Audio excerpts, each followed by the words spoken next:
নমস্কাৰ এই মুহূৰ্তত আহি পৰিছে ৰাতিপুৱাৰ কেইবাটাও গুৰুত্বপূৰ্ণ খবৰ। আজি 1 জুলাই অসমৰ লগতে ভাৰতৰ বিভিন্ন প্ৰান্তৰ পৰা ৰাতিপুৱাৰ কেইবাটাও খবৰ আহি পৰিছে। এই মুহূৰ্তত জনাই আছো এটা গুৰুত্বপূৰ্ণ খবৰ। নিশাৰ আন্ধাৰত চলিছে বুলডোজাৰ। নিশাৰ আন্ধাৰত ঐতিহাসিক মছজিদত চলিছে প্ৰশাসনৰ বুলডোজাৰ। এই মুহূৰ্তত এটা ডাঙৰ খবৰ। মছজিদ ধ্বংসৰ পাছতেই নৰেন্দ্ৰ মোদীৰ গৃহ ৰাজ্যতে মুছলমান সংগঠনৰ হুংকাৰ। অন্যায়ভাৱে মছজিদত চলা বুলডোজাৰৰ বিৰুদ্ধে হ'ব আইনী যুঁজ। কোনো জাননী অবিহনেই মছজিদত বুলডোজাৰ চলোৱাৰ অভিযোগ উত্থাপন হৈছে। চৰকাৰক প্ৰশাসনক প্ৰত্যাহ্বান জনাইছে জমিয়ত উলেমা-ই-হিন্দে। বুলডোজাৰ একচনত ক্ষতিগ্ৰস্ত লোকক আইনী সুৰক্ষা দিব জমিয়ত উলেমা-ই-হিন্দে। গুজৰাটৰ কোচ জিলাত যধে মধে মছজিদত বুলডোজাৰ চলাৰ অভিযোগ উত্থাপন হৈছে। উচে চলা মছজিদৰ এলেকা পৰিদৰ্শন কৰি এই হুংকাৰ জমিয়তৰ। 1965 চনৰে পৰা ৱাকফ সম্পত্তি হিচাপে পঞ্জীয়ন আছিল মছজিদতো। নিশাৰ আন্ধাৰত পুৰণি ঐতিহাসিক মছজিদত চলিছে বুলডোজাৰ একচন। পৰৱৰ্তী খবৰ। একে ঠাইতেই 600 বাৰ ভূমিকম্পৰ জোকাৰণি। ভূমিকম্পৰ পাছতেই চলিছে লুটপাট। এই মুহূৰ্তত এটা ডাঙৰ খবৰ জনাইছো। 58,000 অট্টালিকা চকুৰ সন্মুখতে ভাঙি চুৰমাৰ। এই মুহূৰ্তত এটা বিগ ব্ৰেকিং নিউজ। ভূমিকম্পৰ পাছতেই চলিছে লুটপাট।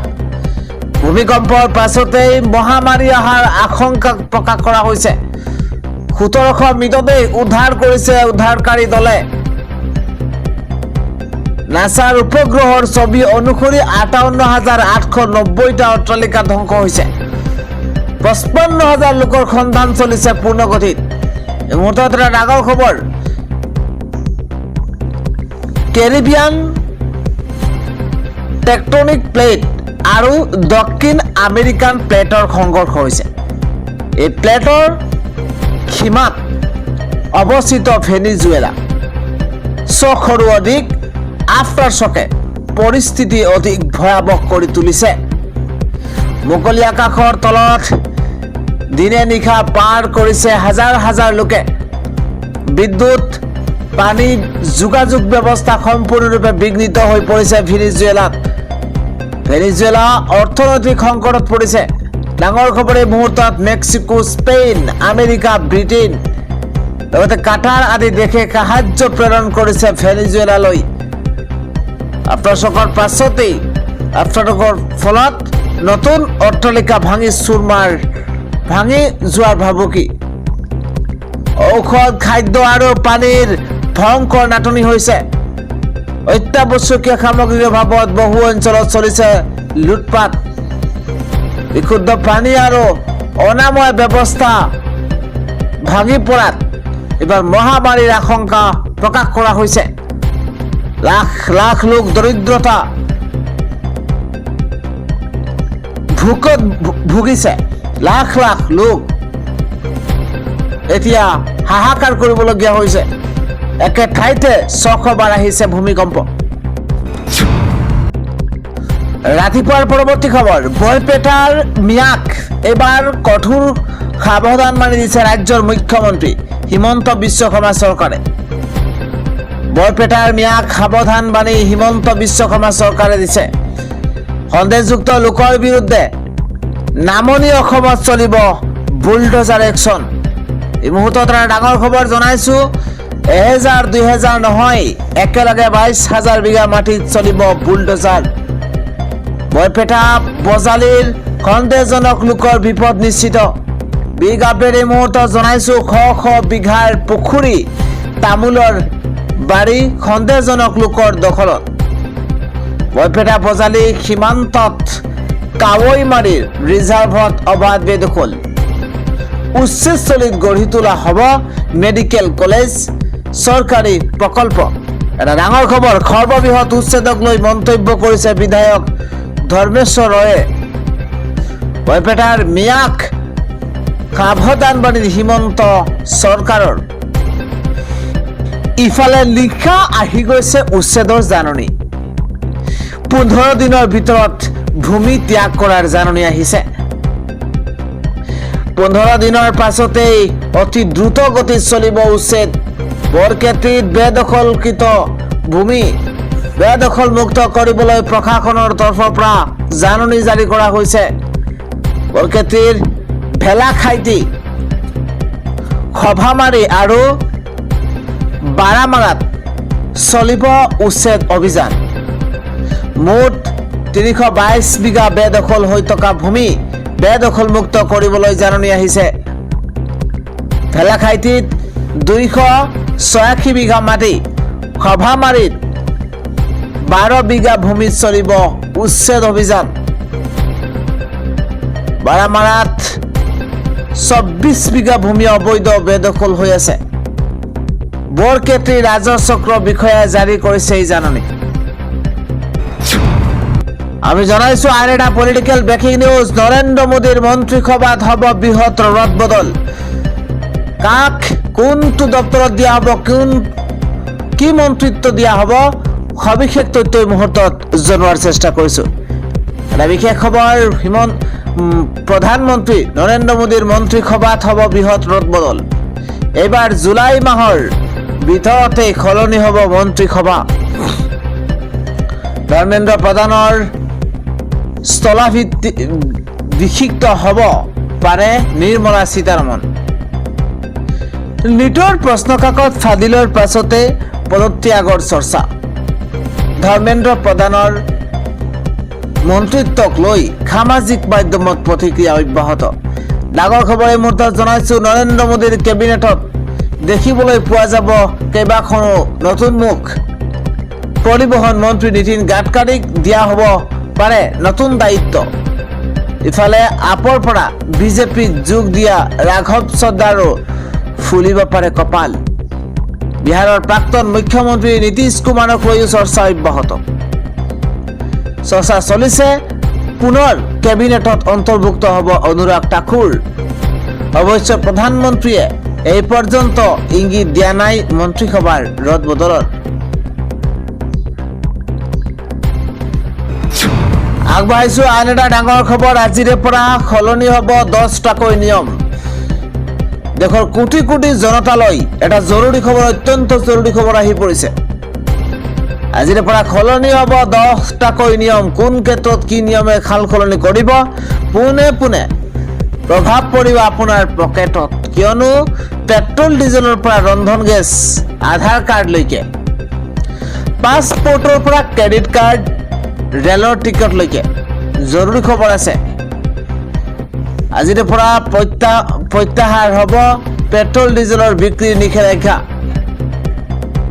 200 লিটাৰলৈকে প্ৰতিজন গ্ৰাহকে তেল ক্ৰয় কৰিব পাৰিব বাণিজ্যিক চিলিণ্ডাৰৰ মূল্য হ্ৰাস বা বৃদ্ধি হ'ব পাৰে কেইবাটাও সালসলনি হ'ব আধাৰ কাৰ্ডত ইমেইল আপডেট কৰাটো আজিৰে পৰা বিনামূলীয়া পূৰ্বে এই সেৱাৰ মূল্য আছিল 75 টকা কিন্তু 1 জুলাইৰ পৰা 31 ডিচেম্বৰলৈ হ'ব সম্পূৰ্ণ বিনামূলীয়া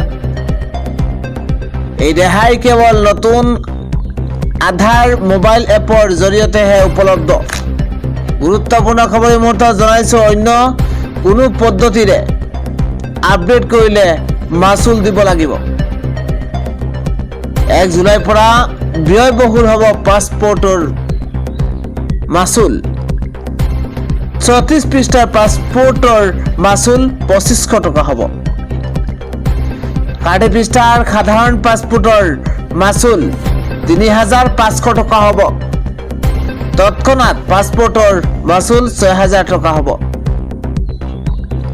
টিকট অবিহনে ৰেলত যাত্ৰা কৰিলে ভৰিব লাগিব বৃহৎ পৰিমাণৰ মাচুল ডাঙৰ খবৰ এই মুহূৰ্তত আজিৰ পৰা টিকট অবিহনে যাত্ৰা কৰিলেই ভৰিব লাগিব 500 টকা কটকটীয়া কৰি তোলা হ'ব টিকট পৰীক্ষা কঠোৰ শাস্তি বিহা হ'ব 6 মাহ জেল 6 মাহ পৰ্যন্ত হ'ব পাৰে কাৰাদণ্ড আজিৰে পৰা নতুন গাড়ী ক্ৰয় কৰাটো হ'ব ব্যয়বহুল কিন্তু দেশৰ কোটি কোটি জনতালৈ এই মুহূৰ্তত এটা জৰুৰী খবৰ আহি পৰিছে। পৰৱৰ্তী খবৰ, প্ৰধানমন্ত্ৰী নৰেন্দ্ৰ মোদীৰ মুখা পৰিধান কৰি চুৰি কাৰ্য, লুটি নিলে ৫ লাখ টকাৰ মোবাইল। এই মুহূৰ্তত বিগ নিউজ, প্ৰধানমন্ত্ৰী মোদীৰ মাস্ক পৰিধান কৰি চুৰি কাৰ্য। 40টাকৈ মোবাইল চুৰি কৰি উধাও হৈছে চোৰ। নিজৰ পৰিচয় লুকাবলৈ প্ৰধানমন্ত্ৰী নৰেন্দ্ৰ মোদীৰ মুখা পিন্ধিছিল। দোকানত থকা সকলো মোবাইল ফোন লৈ গ'ল চোৰে। চোৰৰ অভিনৱ কৌশলে অবাক কৰিছে সকলোকে। এইবাৰ প্ৰধানমন্ত্ৰী নৰেন্দ্ৰ মোদীৰ মাস্ক পৰিধান কৰি চুৰি কাৰ্য। এখন ইলেক্ট্ৰনিক্সৰ দোকানত চোৰৰ চাফাই অভিযান।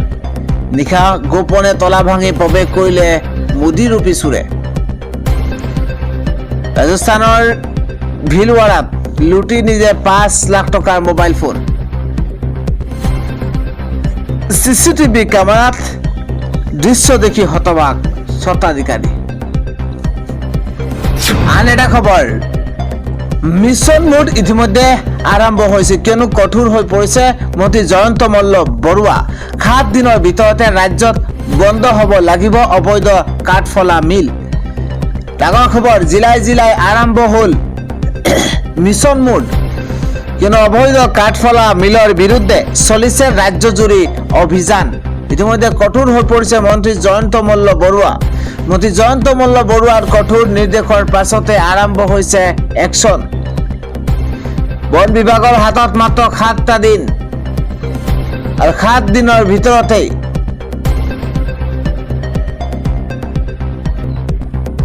ৰাজ্যৰ কাঠফলা মিল বন্ধ হ'ব লাগিব। বন বিভাগক কঠোৰ নিৰ্দেশনা মন্ত্ৰী জয়ন্ত মল্ল বৰুৱাৰ। ডাঙৰ খবৰ, অবৈধ কাঠফলা মিল আৰু অবৈধ সৰবৰাহৰ তথ্য থাকিলে ফোন কৰক।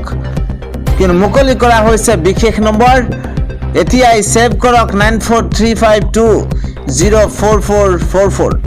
এই নম্বৰত আপুনি অভিযোগ দাখিল কৰিব পাৰিব। অবৈধ কাঠফলা মিল বন্ধ নহ'লে জগৰীয়া হ'ব DFৰ আৰু ৰেঞ্জাৰ।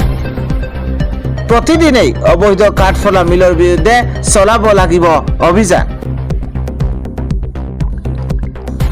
পৰৱৰ্তী খবৰ, মহানগৰীত পুনৰ আৰক্ষীৰ জালত পৰিছে অবৈধ বাংলাদেশী।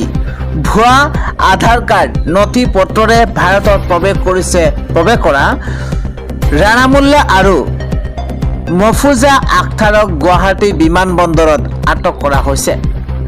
গুৱাহাটীৰ পৰা মুম্বাই যোৱাৰ পৰিকল্পনা আছিল 2 বাংলাদেশীৰ। LGBI বিমানবন্দৰৰ নতুন টাৰ্মিনেলৰ পৰাই CISFে আটক কৰিছে 2 বাংলাদেশীক। জনাইছো পৰৱৰ্তী খবৰ, 93টা পৰিয়ালক পুনৰ সংস্থাপন দিব হাগ্ৰামাই। উচ্ছেদ নহয় BTCত। এই মুহূৰ্তত এটা বিগ ব্ৰেকিং নিউজ, সমগ্ৰ ৰাজ্যতে উচ্ছেদ হলেও উচ্ছেদ নহয় BTCত। BTCত উচ্ছেদ হোৱা নাই আৰু কেতিয়াও নহয়। উচ্ছেদৰ পৰিৱৰ্তে 93টা পৰিয়ালক পুনৰ সংস্থাপন দিব হাগ্ৰামা মহিলাৰীয়ে। ইতিমধ্যে পুনৰ সংস্থাপনৰ বাবে সকলো ব্যৱস্থা কৰা হৈছে। বিগ আপডেট এই মুহূৰ্তত জনাইছো, কি উচ্ছেদ আমি একোৱেই গম নাপাওঁ বুলি ক'লে হাগ্ৰামাই। উচ্ছেদ নহয় BTCত, উচ্ছেদক লৈ হাগ্ৰামা মহিলাৰীয়ে মন্তব্য কৰিছে। সমগ্ৰ ৰাজ্যত যদি উচ্ছেদ হয়, উচ্ছেদ নহয় কিন্তু BTCত। আন এটা খবৰ, হঠাৎ প্ৰচণ্ড ধুমুহা বৰষুণ, ভয়ংকৰ বজ্ৰ পৰি 7গৰাকীৰ সৈতে কৰুণ ঘটনা সংঘটিত হৈছে। ভয়ংকৰ এক অঘটন, কিয়নো বজ্ৰ পৰি মুহূৰ্ততে মৃত্যু হৈছে 7গৰাকীকৈ লোকৰ। বিগ ব্ৰেকিং নিউজ, ডাঙৰ খবৰ, নিহত লোক কেইজনৰ ভিতৰত আছে মহিলাও। গ্ৰীষ্ম প্ৰবাহৰ মাজতেই ভয়ংকৰ ৰূপ ধাৰণ কৰিছে বতৰে। খেতি পথাৰতে কাম কৰি থাকোঁতেই বজ্ৰ পৰে লোক কেইজনৰ ওপৰত।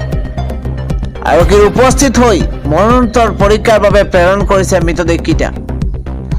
ঝাৰখণ্ডত সংঘটিত হৈছে এই হৃদয় বিদাৰক ঘটনা, কিয়নো প্ৰচণ্ড ধুমুহা বৰষুণৰ মাজতেই বজ্ৰ পৰিছে আৰু ভয়ংকৰ বজ্ৰ পৰি মুহূৰ্ততে 7গৰাকীৰ মৃত্যুৰ খবৰ।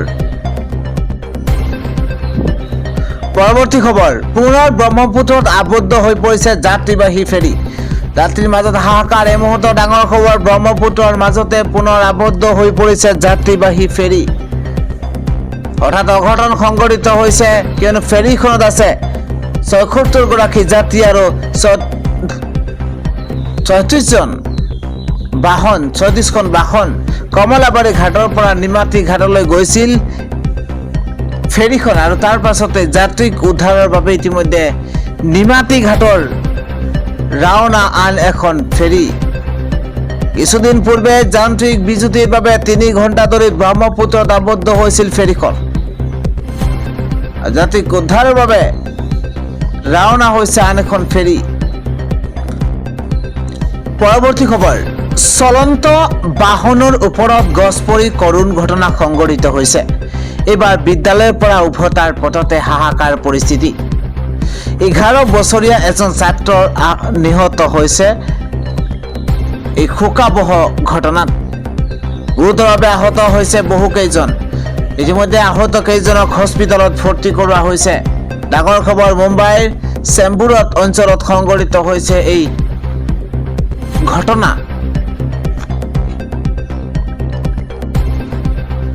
পৰৱৰ্তী খবৰটো হৈছে, হিন্দু দেৱীৰ নামত চান্দা তুলি ৰাইজৰ ৰোষত পৰিছে 2 মুছলমান যুৱক। মনসা দেৱীৰ নামত ঘৰে ঘৰে চান্দা তুলিছিল কামাল আৰু জামালে। যুৱক দুজনৰ পৰা উদ্ধাৰ কৰা হৈছে দেৱ দেৱীৰ প্ৰতিমূৰ্তিৰ লগতে ফটো। ৰাইজৰ সন্দেহৰ ভিত্তিত সোধা পোছা কৰাৰ পাছতে প্ৰকৃত পৰিচয় উদ্ধাৰ হৈছে। ৰাইজৰ ৰোষত পৰিছে। হোজাইৰ মাটিখোলাত সংঘটিত হৈছে এই ঘটনা। ৰাইজে আটক কৰি ধৃত 2 যুৱকক ইতিমধ্যে আৰক্ষীক চমজাই দিছে। জামাল আৰু কামালে বিভিন্ন অঞ্চলৰ দেৱীৰ নামত লুটিছিল টকা আৰু চলাইছিল জৰা ফুকা। সেন্দুৰ তাবিজ দি ধন লুটাৰ অভিযোগ 2 মুছলমান যুৱকৰ বিৰুদ্ধে। হিন্দু দেৱীৰ নামত চান্দা তুলি ৰাইজৰ ৰোষত পৰিছে এই 2 মুছলমান যুৱক।